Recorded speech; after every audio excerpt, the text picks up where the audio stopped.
decir, dije 1995, estamos terminando el siglo XX. Y cuando yo pensé que ese era el concepto, dije, bueno, ahí está el título. Y le puse Amores de fin de siglo.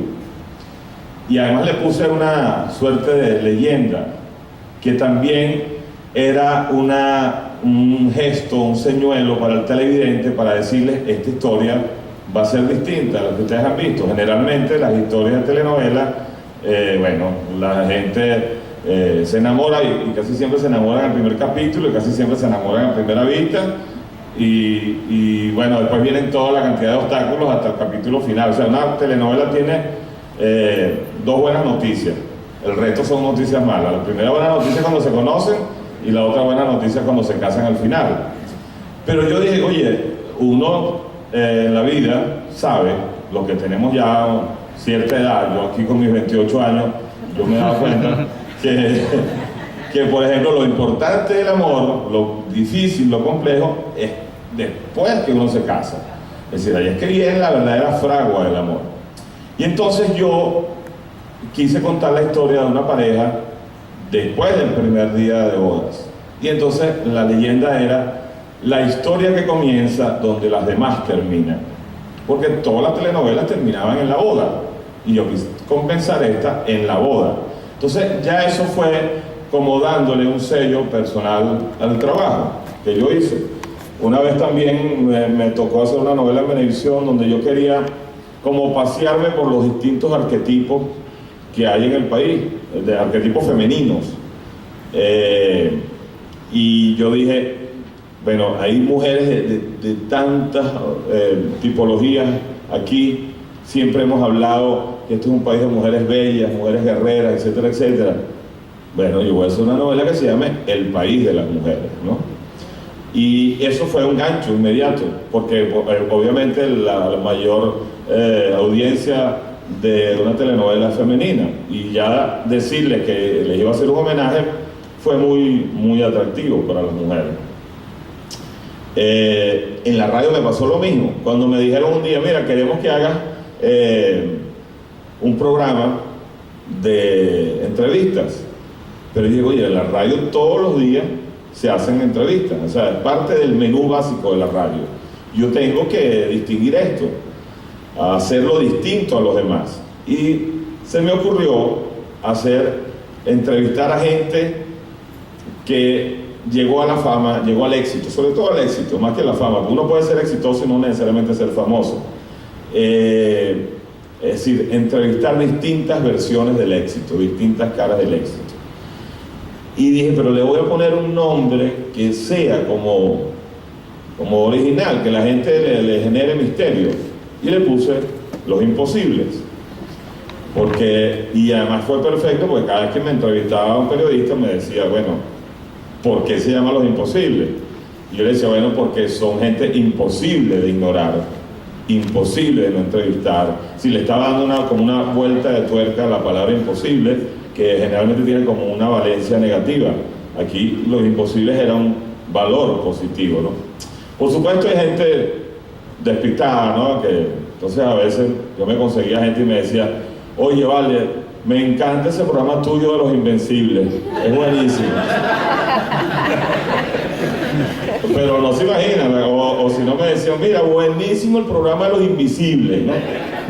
Que Los Invisibles, había una banda en la cárcel cuya virtud, cuyo alarde era que se fugaban a cada rato, y me empezaron a llamar Los Invisibles. Y la analogía no me gustaba mucho, pero bueno, la gente muchas veces se confunde, ¿no? A mí a veces me ven en la calle y me dicen, caramba, César Miguel Rondón. Y digo, oye, vale, nos peinamos distinto. Pero no se imaginan, eso me pasa mucho. Un día fui a una biblioteca en Los Palos Grandes y el vigilante, cuando me vio, me dijo, maestro José Ignacio Cabruja. Y yo, no vale, imagínate, ojalá. Maestro Cabruja, yo soy Leonardo Padrón, es la misma vaina. Es decir, a veces la gente lo ve, bueno, este es saco de escritores, departamento de escritores, departamento de beisbolistas, departamento, van así como segmentándola. Y lo que me pasó más particular en esa materia, un día que estaba en el aeropuerto de Barajas en Madrid, en una de las pequeñas librerías que hay en los aeropuertos, buscando un libro pues para leerme en el avión, y llega una señora y me ve, pero así como a 10 metros de distancia, abre la boca, la quijada se le desencaja y me dice: no puede ser, no puede ser. Y empieza a acercarse y yo dije: he trascendido. Y entonces llama a la amiga: Carmen, Carmen, joder, apúrate, mira quién está aquí, Paulo Coelho.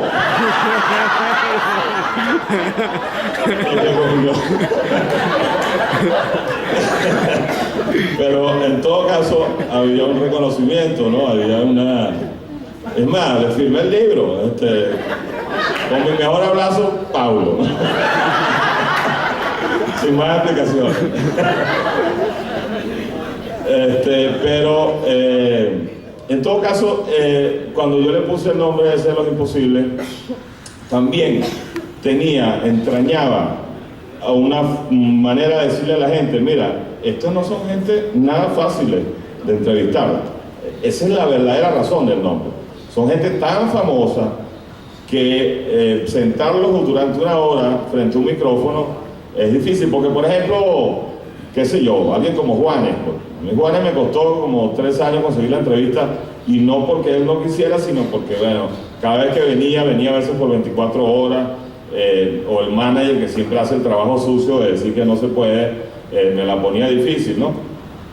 Y él es muy fácil que dé una entrevista, él o cualquier personalidad famosa, qué sé yo, Shakira, Franco De Vita, pues te las dan una entrevista de 10 minutos, de eso que llaman en televisión un cara a cara.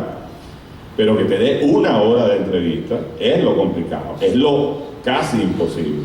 Entonces, bautizar el asunto como lo imposible era como una suerte de decreto, de desafío, ¿no? De que, bueno, lo vamos a lograr, ¿no? Y me han pasado una cantidad de anécdotas que me han hecho efectivamente comprobar que el nombre del programa estaba muy bien puesto, ¿no? Por ejemplo, Vicente Fernández, no sé si conocen a Vicente Fernández, el rey de las rancheras, ¿no? El mariachi, el señor de los mariachis, ¿no? Una vez me tocó entrevistarlo, era mi segundo intento, y resulta que él vino a tocar justamente a Valencia. Entonces, yo tuve que ir con mi equipo de radio hasta Valencia, y de televisión, porque en ese momento el programa era para Venevisión también. Montamos las cámaras, luces, que es un aparataje que se lleva su tiempo, y la entrevista era a las 3 de la tarde.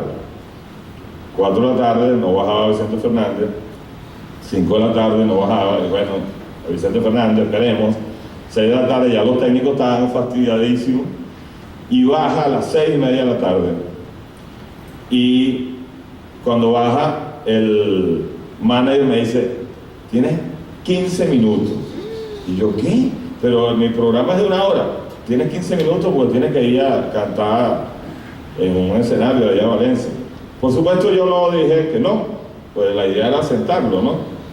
Además, otra cosa maravillosa es que se presentó vestido de mariachi, o sea, de arriba abajo, con el sombrero de charro, con la pistola al cinto.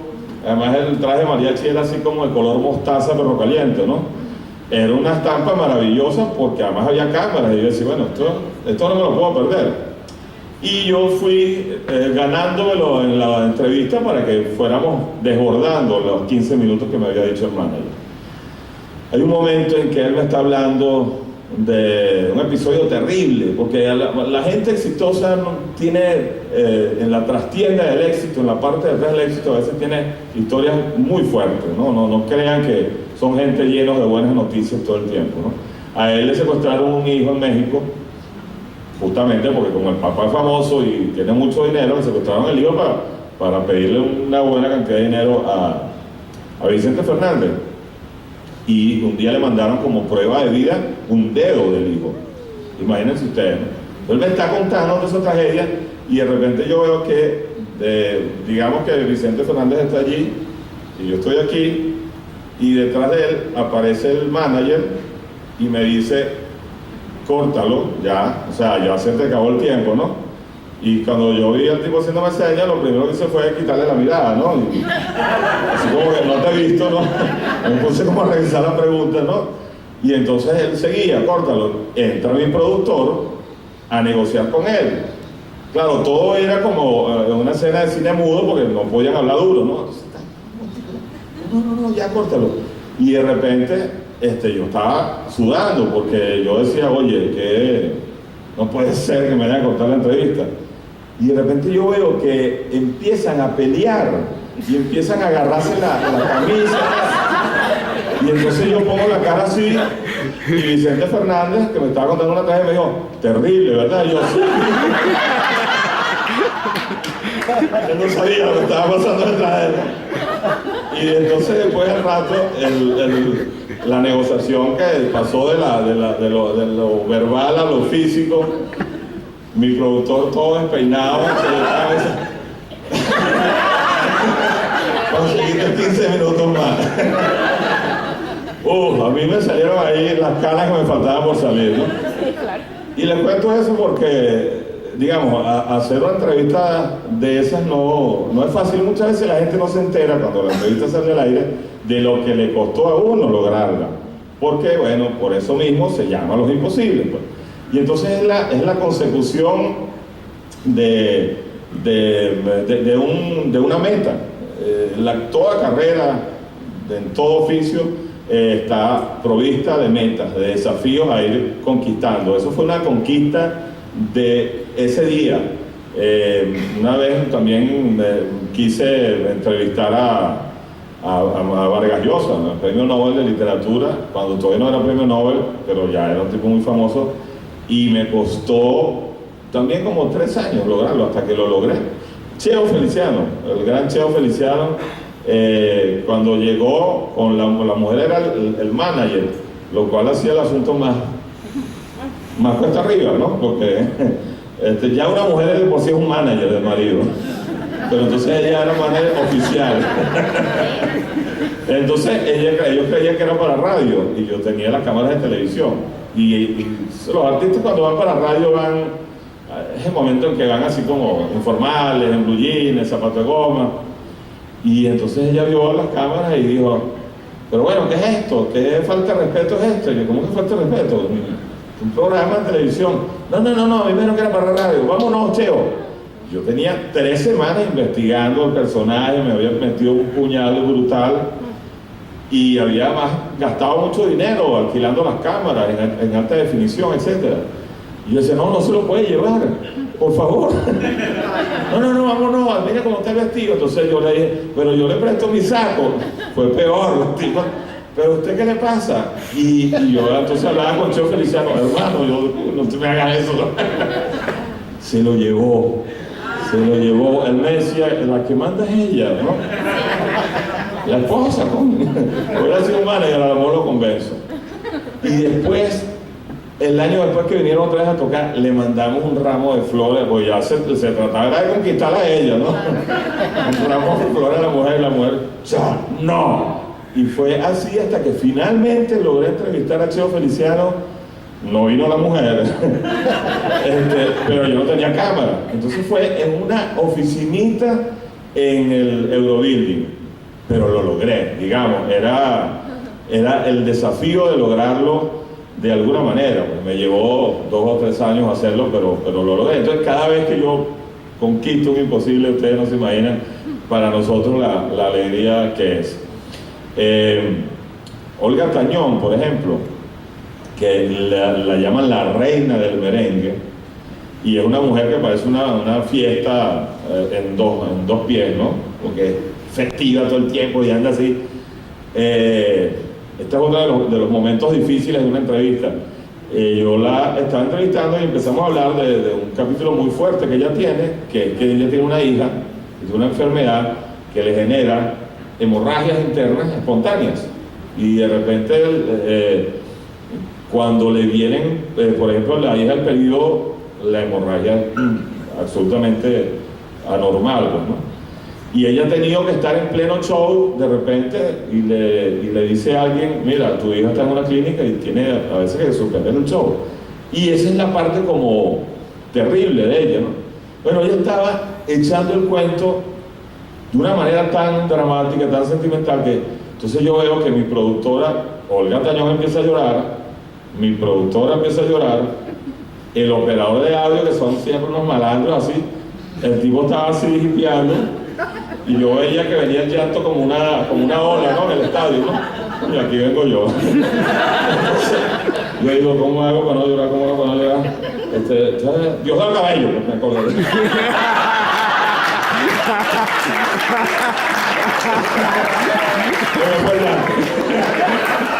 Antídoto, claro, porque no puedo poner a llorar, porque, ¿verdad? O sea, se trata de... O sea, fue lo que llaman pensar en otra cosa.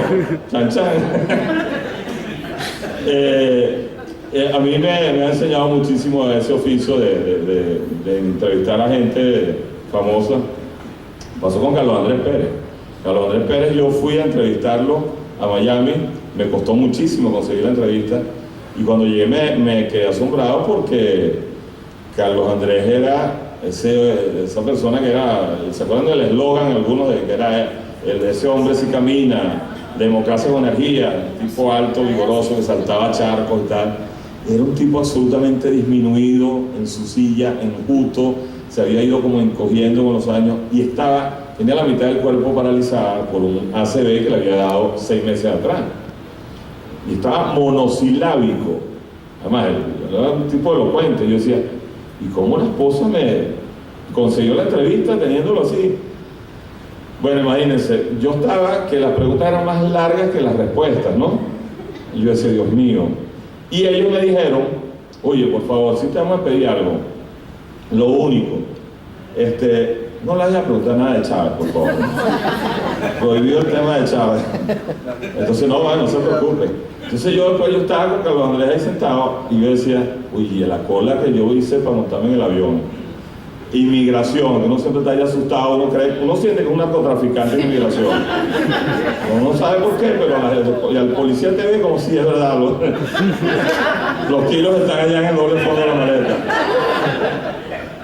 Y yo dije, no, pero ¿cómo no voy a preguntar yo por su enemigo histórico, no? Entonces, claro, hice lo que de alguna manera es la modalidad de hacerle la pregunta de una manera distinta, ¿no? Entonces, dije, bueno, presidente, ¿usted me puede decir algo que usted considere positivo, por ejemplo, de su rival histórico, Hugo Chávez Frías? Señores, se le despertó el otro lado del cuerpo. Y en ese momento la entrevista cambió, de verdad, les confieso, como que le hubiera echado un balde de agua fría y se activó y la entrevista agarró un fuelle maravilloso, se despabiló, como dijeron por ahí. Y yo me fui feliz de haber hecho la misión. Es decir, ¿qué les quiero decir con esta anécdota? Que a veces se le ponen a unos pequeños obstáculos en el camino y uno tiene que tratar de sortearlos porque, bueno, si no, te vas sin el trabajo hecho. Pues cuando regresas, imagínate, me iban a decir no solamente los productores de la radio, sino el mismo público oyendo la entrevista, y él no le preguntó nada sobre Hugo Chávez, ¿no? Quien además en ese momento lo acusaba de magnicida, etcétera, etcétera, ¿no? Entonces, son ese tipo de cosas que es interesante comentar, porque la gente muchas veces no se entera. Lo mismo creo yo que vale la pena es hablar de muchas veces cómo nacen las ideas de las cosas, ¿no? Yo, por ejemplo, yo escribí una novela que se llamó Ciudad Bendita, que no sé si la recuerdan. No me pregunten cómo se llama el protagonista masculino porque se me olvidó. No, era una novela con Roque Valero y con Marisa Román. Y yo quería, uno siempre anda pendiente de que yo particularmente es mi reto, de que la novela no se parezca a las otras, ¿no? Y entonces uno anda buscando en qué parte desarrollo la historia. Porque muchas veces la historia se desarrolla en una gran mansión, o se desarrollan en una fábrica, o se desarrollan en una hacienda. Yo quería un lugar como distinto. Yo un día llevé a mis hijos, estaban como de 6, 7 años, a un parque de diversiones que queda por el Paseo de los Ilustres, que es Bimbolandia, no sé algunos si saben, si lo conocen. Bueno, los llevé allí y me monté con ellos en una montaña rusa, que era una semi montaña rusa porque era una cosa chiquitica. Y me monto con ellos. Y cuando estoy montado con ellos, cuando estamos en la parte más alta de la montaña rusa, yo me doy cuenta que en el nivel donde estoy aparece en mi campo visual una mujer friendo unos plátanos. O sea, yo dije, ¿por qué esto aparece en mi campo visual si yo estoy en un parque de diversiones? Y es cuando descubro, en la caída así cuando voy bajando con el carrito, que dentro del parque hay una casa de familia. ¡Wow! Entonces, de hecho, se acabó la vueltica y los chamos se querían bajar y yo, no, vamos a otra vuelta, ¿no? Y los chamos me veían así como, ¿qué le pasa a mi papá? Porque inmediatamente me dio mucha curiosidad y me volví a montar, y entonces vi como desde el carrito, del trencito, yo veía como esa mujer entraba al cuarto, sacaba algo del escaparate, porque hay un escaparate, que es un mueble que ya casi extinto, y yo dije, oye, aquí comienza cualquier historia, una gente que vive dentro de un parque de diversiones, es absolutamente, o sea, García Márquez, se lo juro, hubiera empezado cualquier historia allí porque es realismo mágico puro, ¿no? Y bueno, efectivamente, en Ciudad Bendita, la protagonista vivía en el parque de diversiones. De hecho, logramos grabar dentro del parque de diversiones y grabar en esa casa. Por supuesto, la réplica la hacíamos en el estudio, de lo que llaman la parte de adentro de la casa, para no estar yendo todos los días a grabar al parque, ¿no? Y en esa misma historia, buscando los oficios de los demás personajes, hay una gente que me dice, mira, yo te quiero mostrar un sitio que es muy particular, que queda en el cementerio, que es como un centro comercial de buhoneros. Y me llevaron allí. Y efectivamente era un centro comercial, pero como de gente que vendía mercancía, bueno, de buhonero, alfombrado, aire acondicionado, buenísimo. Y yo veo al fondo una puerta, y yo digo, ¿y qué hay en esa puerta? Me dice, bueno, asómate. Y cuando abro la puerta, está el mercado del cementerio, toda la calle, con toda la gente, todos los colores, todos los sonidos, una cosa absolutamente tan caótica como maravillosa, tan atractiva como tremenda. Y yo dije, no, yo voy a contar el mercado del cementerio, pero el de verdad, no esto que está aquí, aire acondicionado, alfombrita, porque ahí es donde está el verdadero país. Y entonces efectivamente convertí a la mayoría de mis personajes en buhoneros del mercado. Hicimos una réplica del mercado. Esa fue la última superproducción que hizo Venevisión, porque después entramos en esa palabra que hemos mencionado varias veces, que es crisis. La última superproducción, hicimos una réplica del mercado, del cementerio, en unos estudios al aire libre en La Yaguara. Una cosa fascinante, habían 150, 200 extras, y era un poco contar el espíritu de la calle del país, un poco contar la historia del hombre de a pie, del hombre de todos los días, del hombre cercano a los demás, ¿no? Entonces, fíjense ustedes cómo nacen las ideas, pues, ¿no? O sea, si yo no hubiera ido con mis hijos a ese trencito, no me hubiera tropezado con esa imagen y no se me hubiera ocurrido eso. Uno tiene que estar siempre como con el radar absolutamente activado para tratar de conquistar ideas para su propio trabajo, ¿no? Y a mí me parece que eso es algo absolutamente fundamental. Lo he tratado de hacer también en las crónicas que estoy escribiendo para el Nacional cada 15 días, donde, bueno, el gran tema, el gran protagonista es el país, y me he convertido en un interrogador impertinente de cada región que visito. Yo tuve 24 horas en Maracaibo, y ya en 24 horas yo sentí desde ayer que tuve que hacer una cola éramos más o menos como 350 personas para pagar el ozono que íbamos a respirar, que ya era también realismo mágico, es decir, pagar 127 bolívares en una unidad tributaria, además 127, para que te digan, no tengo los 3 bolívares vueltos, tú no tienes el cambio, o sea, ¿por qué no lo redondeas? O sea, son 130, en fin. Entonces yo decía, wow, cuando la cosa está difícil, te la ponen un poco más difícil, ¿no?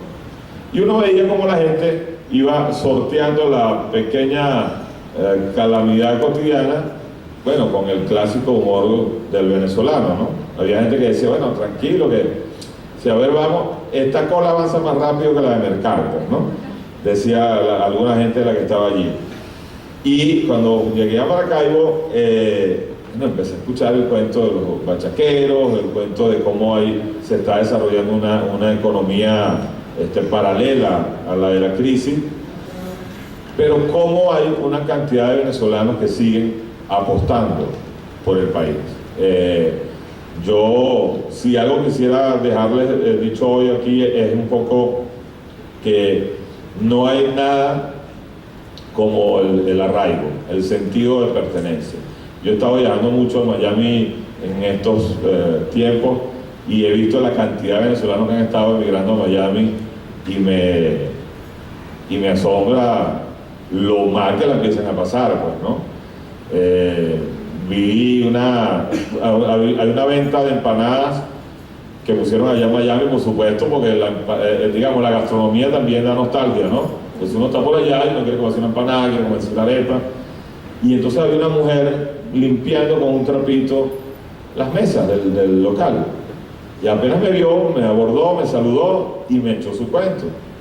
Y me dijo, tengo 3 meses aquí, soy PhD en economía y me vine. Y yo dije, y se vino a limpiar mesas. Es decir, me pareció como un salto al vacío, pues, ¿no? Entonces yo creo que uno básicamente tiene que apostar por su lugar, por su territorio, porque siempre comenzar de cero es más complicado, sobre todo cuando es obligado. Una cosa es que uno voluntariamente construya, colonice un lugar en el planeta, pero sobre todo cuando es como empujado por las circunstancias, ahí todo es bastante más cuesta arriba. En función de eso, yo quería leerles algo que yo escribí, porque esa palabra crisis, esa palabra salida, no la salida de la guarimba, sino la salida de Maiquetía o de Maicao, etcétera, etcétera, me ha estado dando como mucho escozor, ¿no? Yo creo que a todos, ¿no? Y yo quise escribir un texto a propósito de eso, que además no se ha publicado, es prácticamente inédito, ¿no? Y un pequeño texto, y después si quieren, como me habían dicho, podemos hacer algunas preguntas y respuestas de lo que ustedes tengan a bien preguntarme. Yo el texto lo titulé Las bisagras de un país. Dice así: quisiera comenzar estas palabras pronunciando el número de mi cédula de identidad: 5.565.722. 7 números que son un sinónimo de mi pertenencia a esta comarca donde nací y me he construido como ser humano. Tengo un nombre y un apellido, tengo un idioma, tengo una música particular en las palabras, eso que llaman un acento, que no es mexicano, ni argentino, ni chileno. Tengo una parroquia donde nací, La Candelaria. Tengo la memoria exacta de la calle del Paraíso donde aprendí a jugar béisbol. Tengo el sonido de las metras bajo el sonido de las chicharras que anunciaban la lluvia en mi infancia. Tengo el recuerdo cabal de la playa de San Luis en Cumaná donde aprendí a nadar. Me sé mucho de los nombres de las mis Venezuelas que han triunfado en varias décadas. Me he enamorado millones de veces de las mujeres que caminan por las calles de Caracas. He buscado durante años la prensa deportiva, las hazañas que lograron el día anterior gente como Mario Isquel, Johan Santana o Miguel Cabrera. Mi paladar creció con el sabor del ponche crema, la jalea de mango, el plátano frito y la reina pepiada. En definitiva, soy y he sido venezolano durante 54 largos y canosos años. Poseo una partida de nacimiento, poseo un gentilicio, un arraigo, un lugar donde lloro a mis muertos y celebro a mis vivos. Por eso me urge, quizás como a ustedes, reconciliarme intensamente con esa ruidosa, entrañable y vapuleada patrona de mis días, Venezuela. Resulta que hay días en que es más fácil hablar de guerra que de paz, días tumultuosos, llenos de noticias no muy gratas, días donde la única brújula es el caos, días que parecen semanas, que parecen años. Isaac Newton decía: puedo calcular el movimiento de los cuerpos celestes, pero no la locura de la gente. Esa frase nos otorga, aparte de una sonrisa y una verdad, un alivio momentáneo. Nos podemos volver locos, sí, pero no somos los únicos. La historia de la humanidad puede clasificarse de acuerdo a los distintos momentos de locura que ha vivido la especie. Según lo prueban los hechos, el hombre es un animal violento por naturaleza. El ser humano ha demostrado a lo largo de su historia que posee una gran habilidad para entrar en conflicto con el otro, habilidad que podemos sustituir por la palabra estupidez. Parece que tenemos tanta vocación para el conflicto como para la paz, pero el paso de la barbarie a la civilización viene dado justamente por la vocación que poseemos para construir la paz. Nos gustan las historias de amor, lo confirma el éxito planetario de las telenovelas, las comedias románticas hollywoodenses y las baladas pegajosas y tremendamente comerciales, pero también nos entusiasman las historias de violencia, lo constatan las múltiples películas de acción y los populares videojuegos plagados de sangre y derrota. Y nombro estas palabras tan altisonantes, tan tremebundas como guerra y paz, porque hoy en Venezuela no se vive una guerra en el sentido literal de la palabra, pero obviamente el país está dividido en dos parcelas que se tildan de enemigas entre sí. En todo caso, vivimos bajo un estado de conflicto permanente que nos ha cambiado la vida. Nos desgastamos unos a otros en un torneo de insultos que a veces se convierten peligrosamente en balas y fallecidos. Es allí cuando debemos prender las alarmas de nuestro raciocinio. De pronto hemos descubierto que el venezolano no solo es buen humor, concordia y generosidad, sino que también puede ser estridencia, rencor y violencia. Este descubrimiento no nos hace mejores ni peores que otro país. Todo ese contradictorio equipaje está en cualquier ser humano. Estamos hablando en realidad de la naturaleza humana y de que hemos aprendido que no podemos quedarnos estacionados en la facilidad de un estereotipo. Ah, qué chéveres somos los venezolanos, qué simpáticos, qué dicharacheros, qué jodedores somos. No, también podemos ser egoístas, corruptos y resentidos. Duele decirlo, pero es así. El caso es que hemos entendido que ha habido un terremoto con serios daños en nuestro sistema de valores. Cuando estamos en mitad de un movimiento telúrico de esa magnitud, parece imposible poner sobre la mesa palabras como unión, diálogo, reconciliación, reencuentro. Pero esa dificultad solo significa algo. Estamos en el momento de mayor compromiso con nuestra historia y nuestro gentilicio. Es imperativo ponerle punto final a tanto desencuentro, convertirlo en un maravilloso debate de ideas y no en un ejercicio de odios. La soberbia y el orgullo son grandes soldados del odio, los enemigos naturales de cualquier unión. La playa salvaje donde mojamos nuestras palabras para luego lanzarlas como flechas, como dardos, como perdigones al otro, al que nos lleva a la contraria, al que disiente, al que piensa de otra manera. ¿Podemos lograrlo? Esa es la pregunta que todos debemos hacernos y responderla lúcidamente en voz alta y con mayúsculas. Claro que podemos lograrlo. Digo, insisto, tercamente repito, tenemos que apelar a la razón por encima de la emoción. La emoción es inmadura, es impulsiva, es reactiva. A la emoción le gusta gritar te amo como grita gol y como grita muerte. La razón, en cambio, tiene otra velocidad. Una velocidad más sosegada donde se permite analizar, codearse con la inteligencia, registrar la historia tan llena de ejemplos, de errores, de buenos y malos consejos. Tenemos que poner el país encima de la mesa como si fuéramos a ejecutar una operación de corazón abierto, evaluar el saldo de las heridas, sacar cuentas, bucear hondo hasta conseguir lo mejor de nosotros mismos. Conseguir ese hilo con el que vamos a coser los puntos desmembrados. No lo olvidemos, así como sabemos ser estridentes y virulentos, también sabemos ser serenos y cordiales. ¿Cuántos abrazos han dado ustedes en su vida? Piénsenlo. El abrazo del amor, que tiene distintas variantes, a los padres, a los hijos, a la pareja. El abrazo de la amistad al compadre, al amigo del liceo, al amigo de tragos, al de las grandes confesiones. El abrazo de la victoria en el béisbol, en el fútbol, en la graduación de un hijo, en algún premio. El abrazo de las fiestas y los rituales.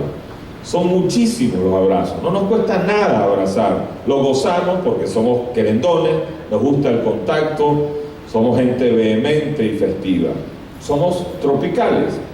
Piensen ahora cuántos golpes han propinado en su vida.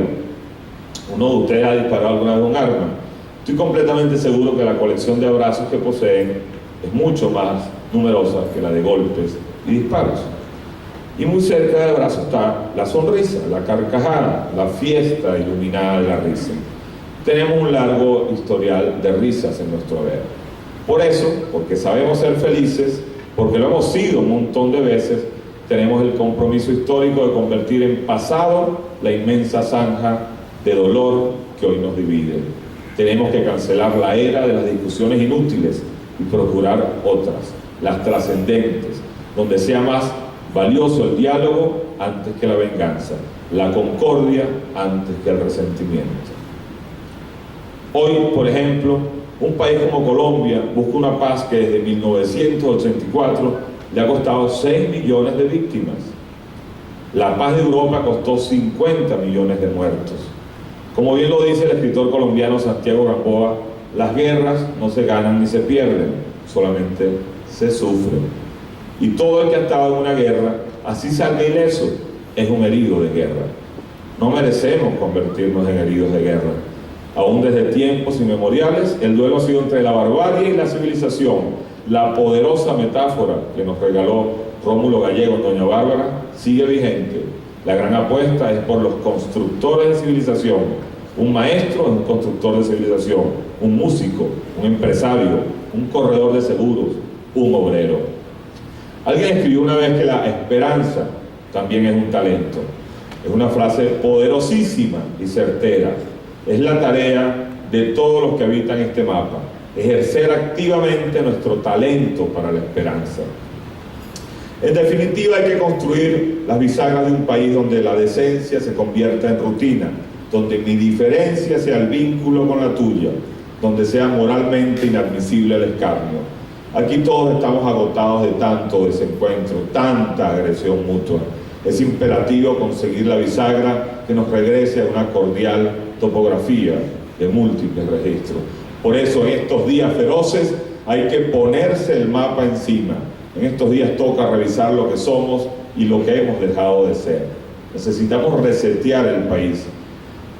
¿Qué nos vincula, por ejemplo, a los reunidos aquí con un hombre del páramo merideño, con un pescador del Golfo de Cariaco, con un trabajador de la siderúrgica en Bolívar, con un maestro jubilado que vive en Caricuao, con un enjambre de estudiantes de la Universidad Central, con un ejecutivo que trabaja en el Cubo Negro?